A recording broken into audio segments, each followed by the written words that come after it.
पीछे हमने देखा कि भगवान कह रहे हैं कर्मयोगी को कर्म सन्यासी ही समझें।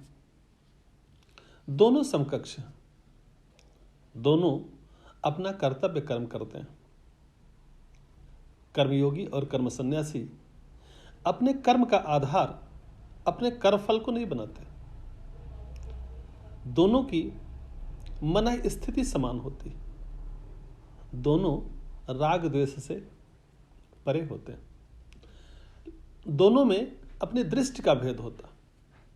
सन्यासी जगत को प्रपंचवत देखता कि जगत जो है मिथ्या है। शरीर की क्रियाओं के प्रति वह साक्षी भाव रखता। शरीर की क्रियाएं, गुण जो है प्रकृति के गुण आपस में क्रिया करते हैं, उसमें जो है वह साक्षी भाव रखता। लेकिन कर्मयोगी अपने कर्तापन और भोक्तापन को ईश्वर को समर्पित कर देता। वह अपने कर्म और कर्मफल से अपने को अलग मानता, असंग मानता। दोनों कर्मयोगी और कर्म सन्यासी दोनों का आधार आत्मसंयम है। आत्मसंयम का मतलब कि अपने शरीर पर, मन पर, बुद्धि पर नियंत्रण है। और जब यह नियंत्रण होता है तभी साधक जो है अपनी साधना को कर पाता है। उसकी साधना तभी सध पाती है और तभी वह आत्मशांति को प्राप्त करता। पर यह आत्मसंयम बगैर चित्त की शुद्धि के नहीं होता। चित्त की शुद्धि या मन की शुद्धि के बगैर आत्मसंयम नहीं सध पाता, नहीं हो पाता। और आत्मसंयम के लिए निष्काम कर्म आवश्यक है। तो निष्काम कर्म की सीढ़ी पर चढ़ करके आत्मसंयम को प्राप्त करते हैं। और संयमी व्यक्ति वो जो है अपने साधना में या साधना को प्राप्त कर लेता है, या अपना परम शांति को प्राप्त कर लेता है। योगारूढ़ अवस्था या योग की चरम अवस्था योगी का अंतिम लक्ष्य है। और इस स्थिति में जब साधक पहुंचता है तो वह इंद्रिय भोगों से दूर हो जाता। इंद्रिय भोग उसे आकर्षित नहीं करते। वह कर्म से दूर हो जाता है, कर्म उसे आसक्त नहीं करता। तो कर्म की आसक्ति से दूर हो जाता और वह संकल्पों का भी त्याग कर देता। तो जो इंद्रिय भोगों को से दूर हो, संकल्पों का त्याग कर दे, कर्म से कोई आसक्ति न हो, वही व्यक्ति जो है योगारूढ़ या योग की चरम स्थिति को प्राप्त कर सकता। योगारूढ़ अवस्था और सन्यासियों की स्थित प्रज्ञ की अवस्था दोनों एक हैं, दोनों अवस्थाएं एक हैं। योगारूढ़ अवस्था बगैर पुरुषार्थ के नहीं मिलती, उसके लिए पुरुषार्थ आपको करना पड़ेगा। बगैर पुरुषार्थ के न तो ईश्वर की कृपा होती है और न तो जो है गुरु की कृपा होती है। बगैर कर्म के कुछ नहीं सध पाता, कर्म आपको करना ही पड़ेगा।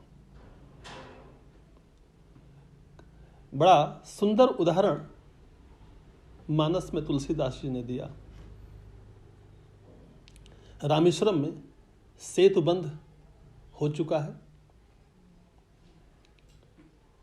पुल बन चुका है, सेना पार जाने के लिए तैयार है। तो जामवंत भगवान के पास आते हैं, कहते हैं कि प्रभु, सेना को जाने का आप आदेश दें, पुल बन गया। चूंकि पुल सकरा है तो इसलिए सेना एक साथ नहीं जा सकती। तो सेना पहले चली जाए और फिर हम आपको लिवा चलेंगे। तो प्रभु ने आदेश दिया और साथ ही कहा कि जामवंत चलो मैं भी देखूं, शायद तुम्हारी कुछ मदद कर सकूं। और प्रभु आते हैं, पुल पे जैसे खड़े होते हैं, इतने में देखते हैं कि जितने जलचर हैं, समुद्र के अंदर जितने जीव हैं, वो प्रभु को देख करके सब ऊपर आ गए। जलचरों से पूरा समुद्र पट गया, सबकी पीठ ही पीठ दिखाई दे रही है और कोई उसमें जल कोई नहीं दिखाई दे रहा। गोस्वामी जी ने बहुत ही सुंदर लिखा है कि सेतु बंधु ठिग चढ़ी रघुराई और चितव कृपाल सिंधु बहुताई। देखन कहूँ प्रभु करुणा कंदा अप्रगट भय सब जलचर वृंदा। मकर नक्र नाना झस ब्याला और सत जो जन तन परम विशाला। तिनकी ओटन देखी अबारी और मगन भय हरि रूप निहारी।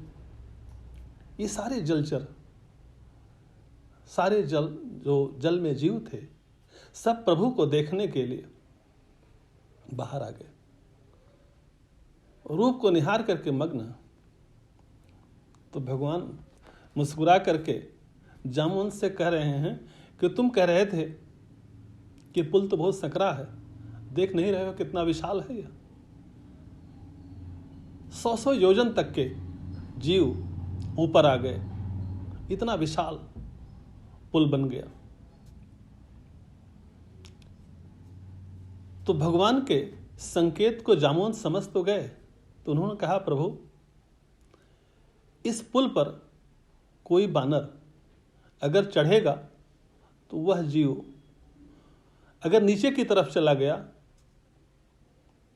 तब तो जो है बानर उसका भोजन ही बन जाएगा, उसका कलेवा ही बन जाएगा। तो भगवान ने कहा अच्छा तुम्हें विश्वास नहीं होता तो तुम देख लो, अपनी शंका का निवारण कर लो। और जब भगवान ने कहा कि अपनी शंका का निवारण कर लो, तो सारे बानर भालू बड़े बड़े शिलाखंड लेकर के उसके ऊपर प्रहार करने लगे, लेकिन कोई भी जलचर टस से मस नहीं हुआ। प्रभु का रूप सब देख रहे थे, अब प्रभु सामने खड़े हों तो कोई टस से मस कैसे होगा। तो भगवान ने मुस्कुराते हुए कहा कि जामवंत देख लिया तुमने। तो जामवंत जो है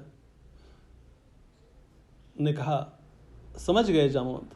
तो सेना को जो है आदेश दिया, पूरी सेना एक साथ पार हो गई। दरअसल जीव के साथ समस्या सबसे बड़ी यही है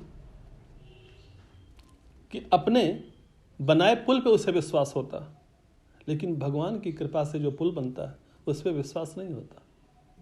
तो भगवान की कृपा का जो पुल है उस पे जो है सारी सेना एक साथ चल करके पार हुई। इतने उत्साह में सब आ गए कि कोई जो है भगवान के बनाए पुल से गया, तो कोई पहले जो बानर भालुओं ने पुल बनाया था उससे कोई गया, और कोई इतने उत्साह में उड़ उड़ करके, और सेना एक साथ पार हो गई। जब सेना एक साथ पार हो गई तो जामवंत ने भगवान से कहा कि प्रभु अगर जब आप इतना अच्छा पुल बना सकते थे तो आपने ये पुल पहले क्यों नहीं बना दिया। इससे जो है समय भी बचता और श्रम भी ज्यादा न करना पड़ता। तो भगवान ने कहा कि मैं किस पे खड़ा होकर के बनाता। जो बानर और भालुओं ने पुल बनाया उसी पे तो खड़ा होकर के मैंने दूसरा पुल बनाया, अपनी कृपा की। कहने का मतलब कि जब हम स्वयं पुरुषार्थ करते हैं, हमारे पुरुषार्थ पर ही गुरु की कृपा या भगवान की कृपा होती है। हम स्वयं भाग्य विधाता, हम अपने भाग्य के निर्माण करने वाले स्वयं हैं। सुख के, दुख के, मान के, अपमान के हम ही अपने सबसे बड़े शत्रु हैं, हम ही सबसे बड़े अपने मित्र। ये परस्पर विरोधी बातें एक साथ कैसे? अर्जुन ने भगवान से पूछा कि परस्पर विरोधी बातें एक साथ, हम ही अपने मित्र भी हैं, हम ही अपने शत्रु हैं, ये कैसे संभव?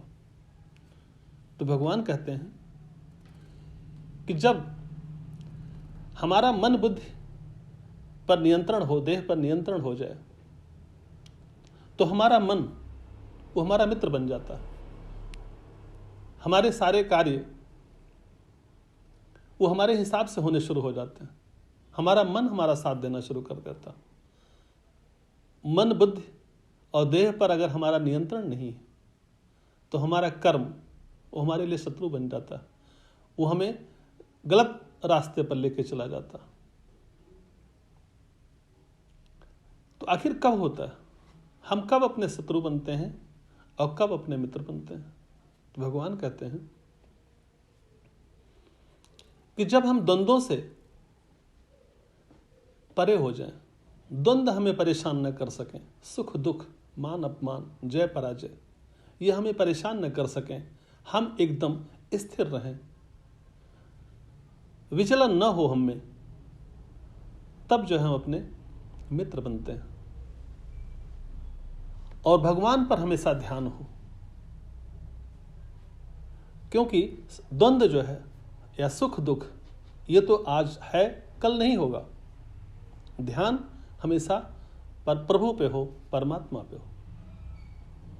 परमात्मा कोई बाहर की शक्ति नहीं, वो मेरे अंदर ही विराजमान है, लेकिन हम उसे देख नहीं पाते, हम उसे समझ नहीं पाते। क्यों नहीं देख पाते हैं? क्योंकि उस पर आवरण पड़ा हुआ है। हमारे मन में जो परमात्मा विराजमान है, मन पर आवरण, अज्ञान का आवरण पड़ा हुआ। जैसे जैसे जब मन शुद्ध होता, मन निर्मल होता, तो जैसे जैसे अज्ञान का आवरण हटता जाता है, तो आत्मा का या परमात्मा का प्रकाश दिखाई देना शुरू हो जाता। और परमात्मा का जो प्रकाश है या परमात्मा जो दिखाई देना शुरू हो जाता है, तो वही परमात्मा को प्राप्त करना या परमात्मा का समाहित होना। इसे हम ऐसे समझें कि परमात्मा और आत्मा दो अलग अलग चीजें नहीं। परमात्मा बिंब है और मन में जो उसका प्रतिबिंब है, दोनों उसी का प्रतिबिंब है। लेकिन मन अगर चंचल है, अस्थिर है, तो वह प्रतिबिंब स्पष्ट नहीं होगा, साफ नहीं दिखाई देगा। लेकिन मन अगर स्थिर हो जाए तो वह प्रतिबिंब परमात्मा रूपी बिंब के साथ एकाकार हो जाता, उससे जुड़ जाता। और जब प्रतिबिंब, मन का प्रतिबिंब परमात्मा रूपी बिंब से जुड़ जाता है, तो इसे जो है परमात्मा का या ईश्वर का समाहित होना कहते हैं। योगी जो है, जो कर्म योगी है, उसका मन इतना साफ होता है कि उसका प्रतिबिंब और परमात्मा दोनों से एकाकार हमेशा महसूस करता। योगी तादात्म्य का अनुभव करता कि जो परमात्मा और मेरे अंदर की आत्मा दोनों एक है। उस योगी की क्या विशेषता होती है? ऐसा योगी जिसका परमात्मा या आत्मा और परमात्मा दोनों के तादात्म्य या बिंब या प्रतिबिंब, अगर ये कहें कि बिंब और प्रतिबिंब दोनों को एक जो समझता है, ऐसा योगी। उसकी क्या विशेषता होती है? तो भगवान कहते हैं वह ज्ञान और विज्ञान से तृप्त होता है। ज्ञान और विज्ञान से तृप्त का मतलब हुआ कि ज्ञान क्या है? ज्ञान वह है जो हम गुरु से सुन करके, शास्त्र में पढ़ करके जिस चीज को जानते हैं तो ज्ञान है। और जब हम उस पर मनन करते हैं, जब उसका अभ्यास करते हैं उस ज्ञान का, तो विज्ञान हो जाता। तो तत्व के बारे में जो हम गुरु से सुनते हैं और किताबों में पढ़ते हैं तो वह ज्ञान है। और वही उसी तत्व के बारे में जो हमारी अनुभूति हो जाती है तो वह विज्ञान है। तो योगी जो है ज्ञान और विज्ञान से तृप्त होता, वह संसार के परिवर्तनों में स्थिर होता। जैसे लोहार का निहाई होती है, उस पर कितनी भी पिटाई की जाए वो स्थिर ही होगा। उसी तरह से योगी जो है कितना भी सुख हो, कितना भी दुख हो, संसार में कितना भी परिवर्तन आए, वो एकदम बिल्कुल स्थिर और स्थिर रहता, वो कुटस्थ रहता। उसकी दृष्टि में कोई भेद नहीं होता। संसार की जितनी वस्तुएं हैं वो सोना और मिट्टी में कोई भेद नहीं करता, उसकी दृष्टि अभेद होती। और योगी अपनी इंद्रियों को नियंत्रण ही नहीं करता, बल्कि उसकी ये क्षमता होती है कि अपनी इंद्रियों को जहां चाहे वहां लगा दे, लगाने की भी क्षमता होती है। बीजित इंद्रिय होता। ऐसा योगी जिसकी दृष्टि में भेद न हो, अभेद की दृष्टि हो, तो भगवान आगे कहते हैं कि वह जो है किसी वस्तु में ही अभेद की दृष्टि नहीं रखता, बल्कि जो मनुष्य हैं उसमें भी अभेद की दृष्टि रखता। जैसे सोना और मिट्टी में ही अभेद नहीं मानता, बल्कि वो हमारा जो वैरी है, जो दुश्मन है, जो हमारा मित्र है, उसमें भी जो है वो एक सम दृष्टि रखता है। उस सब को समान मानता। उसके लिए जो है कोई अपना पराया कोई नहीं होता, न उसका कोई दोस्त है, न कोई उसका दुश्मन। ऐसी योगी का, ऐसी बुद्धि को कहते हैं वही योगी श्रेष्ठ, जिसकी बुद्धि सम होती। ऐसी समबुद्धि प्राप्त करने के लिए उसके लिए क्या उपाय आखिर है? तो भगवान कहते हैं कि ऐसी बुद्धि प्राप्त करने के लिए एक तो आप अपने इंद्रियों पर नियंत्रण रखें, एकांत में जाकर के और उस परमात्मा का ध्यान करें। आगे तो भगवान ने पूरी ध्यान की प्रणाली बता दी कि आप जो है ध्यान की प्रणाली में एक आसन पर बैठें, प्रभु का ध्यान लगाएं। रामकृष्ण परमहंस तो गृहस्थों के लिए भी कहते हैं कि एकांत और निर्जन में जाकर के वो प्रभु पर ध्यान लगाएं, उनका चिंतन करें। उनको जो है अपने कार्यों में शांति मिलेगी, प्रभु के नजदीक होंगे। भगवान ने जो ध्यान की प्रणाली बनाई उसमें कहते हैं कि आप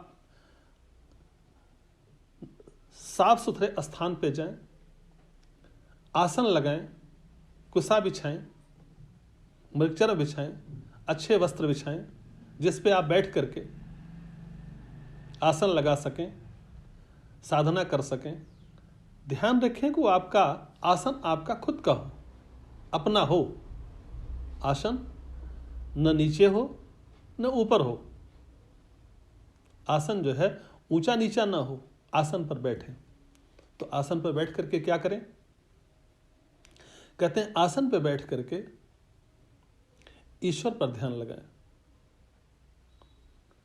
आप जो है जो बाह्य विषय हैं उनसे अपने को दूर रखें और ईश्वर पर ध्यान लगाएं। और ईश्वर पर जो ध्यान लगाएं और बार बार लगाएं, उसकी प्रैक्टिस करें, उसका अभ्यास करें। धीरे धीरे आपका मन सध जाएगा और परम शांति को प्राप्त हो जाएगा। परम शांति को इस स्थिति में किसी तरह की अतिवादिता न रखें। अपने तन को, अपनी रीढ़ की हड्डी को बिल्कुल सीधा रखें। दोनों आंखों को अपने मस्तक के मध्य भाग में, एकदम नाक के कोण पे, नाक जो आपका सिरा है इस पे रखें। एकाग्र करें मन को और धीरे धीरे साधना से आपका मन सध जाएगा, परम शांति मिल जाएगी, आपको जो है मोक्ष मिल जाएगा। अंत में भगवान कहते हैं कि अर्जुन, तुम कर्मयोगी बनो। कर्मयोगी बनो क्योंकि कर्मयोगी जो तपस्वी हैं, कर्मयोगी में तपस्वियों के तप का अहंकार नहीं होता। कर्मयोगी में ज्ञानियों का जो ज्ञान है उसका भी अहंकार नहीं होता। जो सकाम कर्म करने वाले हैं, सकाम कर्म से भी श्रेष्ठ होता है, वो सकाम कर्मी से भी श्रेष्ठ होता है क्योंकि वो निष्काम कर्म करता है। तो तपस्वियों से श्रेष्ठ है, ज्ञानियों से श्रेष्ठ है। ऐसे कर्मयोगी तुम कर्मयोगी बनो। ये कर्मयोगी भगवान के प्रति श्रद्धा रखो, भगवान पे अपना चित्त रखो और सेवा करो। कर्मयोग ही श्रेष्ठ।